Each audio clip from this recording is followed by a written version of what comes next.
যতজন হারাম কামাই করে কার জন্য করে? ছেলে সন্তানের জন্য করে। নিজের জন্য হারাম কামাই কেউ করে না ভাই। নিজের এক পেট পালতে কয় টাকা লাগে? যদি ছেলে মেয়ে স্ত্রী কারো না থাকতো তো দেখতেন 2 নম্বরই করতো না। কার জন্য করবে? সব কার জন্য করে? সাধারণত যত 2 নম্বর কামাইকারী লোক আছে, যত হারাম উপার্জনকারী আছে, তারা সবাই এই উপার্জনগুলো করে মূলত ছেলে মেয়েদের জন্য, তাদের আখের গোছানোর জন্য। কিন্তু অবাক করা বিষয় কি জানেন? কিয়ামতের ময়দানে যখন আপনি ধরা পড়বেন, এই ছেলে মেয়ের কেউ কিন্তু বলবে না যে আল্লাহ আমার বাপের সব আমাদের জন্যই করছিল, নিজের জন্য কিছু করে নাই, আপনি যা শাস্তি দেওয়ার আমার দেন, আমার বাপরে ছেড়ে দেন। বলবে?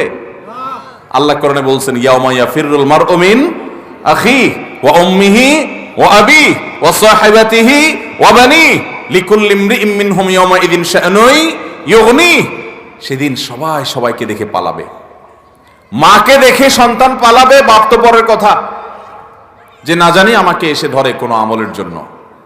বাবারা, কার জন্য 2 নম্বর উপার্জন করছেন? এই জন্য আমার যুবক ভাইয়েরা প্রতিজ্ঞা করেন, সরকারি চাকরি পান আর বেসরকারি, ব্যবসা করেন আর বিদেশ যান, যেভাবে উপার্জন করেন না কেন, জীবনে কখনো হারাম উপার্জন করব না। নিয়ত করবো তো ইনশাআল্লাহ। যুবক ভাইরা প্রতিজ্ঞা করেন, অন্য কোনো আমল করতে খুব বেশি, নফল আমল খুব বেশি করতে পারেন না, কোনো টেনশন নেই। দোয়া দুরূদ খুব বেশি পড়তে পারেন না, কোনো টেনশন নেই। জীবনে একটা ওয়াজ মাহফিলও আসতে পারেন নাই, কোনো টেনশন নেই। প্রতিজ্ঞা করেন 5 ওয়াক্ত নামাজ ঠিক রাখবেন, রমজানে ফরজ রোজাটা পড়বেন, মেইন মূল ফরজ কাজগুলো করবেন, মূল হারাম কাজগুলোতে বেঁচে থাকবেন, আর সবচেয়ে বেশি গুরুত্ব দিয়ে উপার্জন যে হারাম আছে এই হারাম থেকে বেঁচে থাকবেন। এটা এই যুগে কত কঠিন কাজ জানেন? এই যুগে সব সোজা, এটা সবচেয়ে কঠিন। যুবকদের জন্য 2টা জিনিস সবচেয়ে বেশি চ্যালেঞ্জের। এক হলো এই হারাম থেকে বাঁচা, আরেকটা হলো চরিত্র রক্ষা করা, চরিত্রকে হারাম থেকে রক্ষা করা। এই 2টা সবচেয়ে কঠিন কাজ। এই 2টা যে ওভারকাম করবে, তার সামনে আর ইনশাআল্লাহ অন্য কোনো বাধা টিকবে না। সে সকল বাধা পেরিয়ে ইনশাআল্লাহ জান্নাত পর্যন্ত যেতে পারবে। হালাল উপার্জন করলে কি লাভ হয় জানেন? নগদে যে লাভটা হয়, নগদে মনটা থাকে রিল্যাক্স মোডে, সুখে থাকে মানুষ। হালাল উপার্জন করলে মানুষ কি থাকে? টাকা যারা কামাই করে 2 নম্বর পথে, তারাও তো সুখের জন্যই কামাই করে, না দুঃখের জন্য করে? হারাম টাকা যারা কামায় কিসের জন্য করে? সুখের আশা না করে? কিন্তু বাস্তবতা কি জানেন? হারামখোর এই টাকা তাকে কখনো সুখ দেয় না। সুখ যদি কিছু পায়, তার ছেলে মেয়ে নাতিপুতি তারা বাপসাব নিয়ে রাস্তাঘাটে চলে, জানা না তাদের দাদা বড় ডাকাত, তাদের বাপ বড় চোর, বড় দুর্নীতিবাজ, বড় ঘুষখোর, বড় সুদখোর, হারামখোর। এটা তো ছেলে মেয়ে জানে না। তারা তো মোজ মাস্তি করে বাপে কামাইছে, বাপে যে 2 নম্বর পথে কামাইছে, দাদা যে 2 নম্বর পথে কামাইছে, নানা যে 2 নম্বর পথে কামাইছে, এটা তো নাতিরা জানে না, ছেলে মেয়ে জানে না। তারা মোজ মাস্তি করে ঘুরে বেড়ায়। আর বুড়া নিজেরটা নিজে জানে, হায় রে এগুলো সব তো চোরাই টাকা, এগুলো সব তো 2 নম্বর টাকা। তার ভেতরে ত্রাস শুরু হয়ে যায়, অস্থিরতা লাগে। ওই যে মুরব্বীর কথা বলছি, উনি আমাকে বলছেন, হুজুর আমার কাছে তো ভালো লাগে না, আমি তো জানি এগুলো সব মানুষের রক্ত চোষা টাকা। এগুলো যখন মনে উঠে আমার ভিতর থেকে, ওনাকে আল্লাহ তওবার নসিব দিয়েছেন, উনি তো ভালো মানুষ যে উনি ফিরে এসেছেন, সুযোগ পেয়েছেন মৃত্যুর আগে তওবা করার। কত কবল পড়া আছে, এই সম্বিত পর্যন্ত তার ফিরে আসে নাই, সে মৃত্যুর আগে তওবা পর্যন্ত করা নসিবে হয়। অতএব যুবক ভাইরা প্রতিজ্ঞা করেন হালাল উপার্জন করবেন, ঠিক আছে তো ইনশাআল্লাহ? জীবনে কখনো 1টি টাকা, 1 টাকার একটা কয়েন হারাম হলে ভাবে ছুঁড়ে ফেলে দিব, ওইটা আমার দরকার নেই, ঠিক আছে না ইনশাআল্লাহ? এই জন্য সাহস লাগে। কিন্তু মুশকিল হলো কি জানেন? এটা বড় কঠিন কাজ। কেন কঠিন বলেন তো?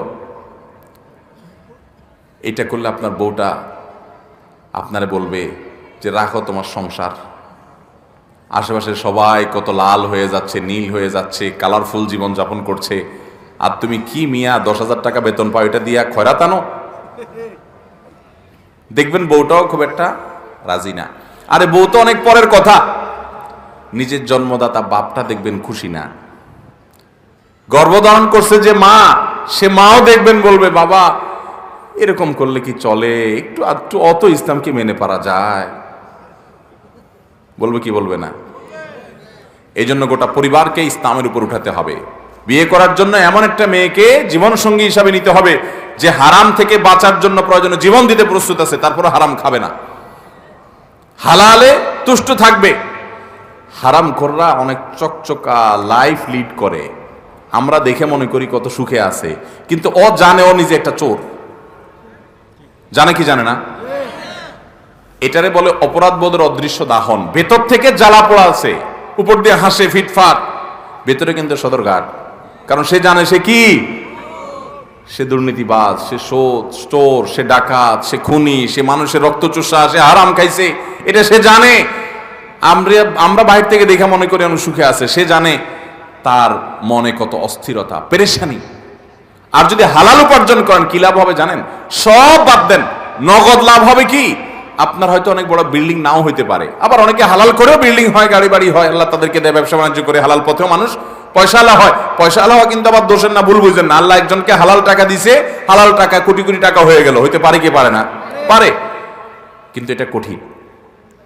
আপনি যদি হালাল টাকায় একটু কুড়ের ঘরে থাকেন, কুড়ের ঘরে, আর আপনার ঘরে শান্তি থাকে, মানুষ দেখে আপনারে পাত্তা দিবে না, বলবে আরে গরিব মানুষ। ওই যে দেখেন না, কোন এক বেটা আছে অনলাইনে শুধু গালি দেয়, তোরা গরিব মানুষ। তো এলাকা মানুষ আপনাকে এরকম গালি দিবে, বলবে বেটা তুই গরিব মানুষ। অথচ গরিব মানুষ হওয়া কি না কোনো গালি, এটা কোনো দোষের বিষয়। যে গরিব হালাল চলতে গিয়া গরিব হইছে, এই গরিব ওই হারামখোর ধনীদের চাইতে হাজার লক্ষ কোটি গুণ উত্তম। কোনো সন্দেহ আছে ভাইরা আমার? এই জন্য সমাজে মানুষ কি বলবে না বলবে সব গণার টাইম নেই। আমার কবরে আমাকে যেতে হবে। সবাই আপনাকে যা বলুক না বলুক, আপনার মন কি বলবে জানবেন? ভেতর থেকে আপনার মন বলবে আমি সৎ, মন বলবে আমি কি সৎ। এই কারণে আপনি মনের দিক থেকে সুখে থাকবেন। আমি এরকম বহু সরকারি কর্মকর্তাও দেখেছি যে কোন রকম অনেক বড় সচিব ছিলেন, কিন্তু কোন রকম একতলা বাড়ি করে ঢাকা শহরের জীবন যাপন করে দিছে, বেশি কিছু করতে পারে নাই, কিন্তু খুব হাসি খুশি। কারণ সে জানে সে মানুষটা সৎ, ভেতর থেকে তার শান্তির শুধুমাত্র আপনার শান্তির বার্তা সে ভেতর থেকে পায়। অতএব হালাল উপার্জন করা এবং হারাম ছাড়ার জন্য সংকল্প করা দরকার। আজকে বাংলাদেশের সবচেয়ে বড় সমস্যাগুলোর একটা হলো দুর্নীতি।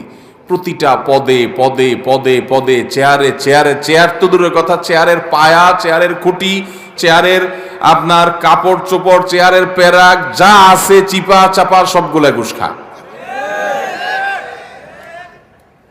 একটা টিকিট কিনতে যাবেন ট্রেনের, নাই, কালোবাজারি হয়ে গেছে, ঠিক না? ঠিক চতুর্পাশে। অথচ আমরা আবার বলি এদেশে বেশিরভাগ সংখ্যাগরিষ্ঠ মুসলমানদের দেশ। তাহলে যত দুই নম্বরই কাজ করে এগুলো সব বেশিরভাগ মুসলমান না? কারণ বেশিরভাগ মানুষই তো মুসলমান, নামে মুসলমান। এর নামে মুসলমানের জন্য আল্লাহ জান্নাত তৈরি। অতএব হারাম ছাড়বো তো ইনশাআল্লাহ। যারা সুদের কারবার করেন এই এলাকার, আল্লাহর জন্য এটাকে তালাক দিবেন, ছেড়ে দিবেন, ঠিক আছে তো ইনশাআল্লাহ? এবং হালালে চলে আসবেন। কার জন্য করবেন? যাদের জন্য করছেন হারাম কামাই, এরা কেউ কিন্তু দায়িত্ব নিবে। আল্লাহ তাআলা আমাদের সবাইকে হক হালালে চলার তৌফিক দান করুন। আস-সুন্নাহ ফাউন্ডেশন, উম্মার স্বার্থে সুন্নাহর সাথে।